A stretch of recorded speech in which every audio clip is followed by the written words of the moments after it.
In today's video, I'm going to teach you how to read related queries in Google Trends fast and easy.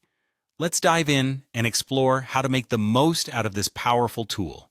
First things first, you'll want to open your web browser and head over to Google Trends.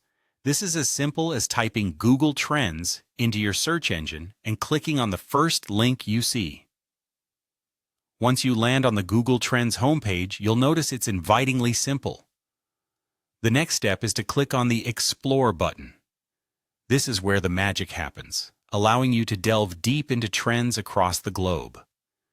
Now, it's time to enter a keyword related to your topic or niche. Think about what interests you or relates to your business. You could type phrases like remote work, fitness apps, coffee machines, or digital marketing. After entering your chosen keyword, press Enter to view a trend graph that visually represents the search interest over time.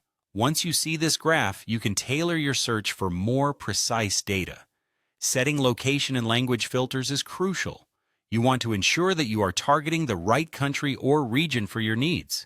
Plus, it's important to select the search term versus topic distinction based on your analysis purpose. Ensuring the keyword aligns with your audience's language will give more accurate insights. Now, to better understand the evolution of a trend, choose a time range. This could be the past 12 months for recent search interest, or expand it to past 5 years for observing long-term patterns. This capability helps you catch on to early signals or confirm a trend. With all this data at your fingertips, let's move on to what we call related queries.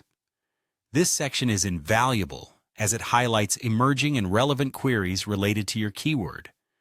Analyzing these can reveal trending subtopics and variations in searches. These insights can significantly refine your content strategy, SEO approach, or marketing campaigns. For those of you who need a bit more localized data, there's an optional feature that allows you to check regional interest. By scrolling to the Interest by Subregion section, you can see where your related queries are most searched. This is particularly useful if you're considering regional marketing campaigns. Lastly, if you're curious about comparing multiple keywords, Google Trends makes this easy too. By clicking on +. Compare, you can input other keywords and directly compare their performance, showing which variations are more popular or starting to trend. Once you've set up these comparisons and filters, simply scroll down and take a look at your results. That's it for today's video.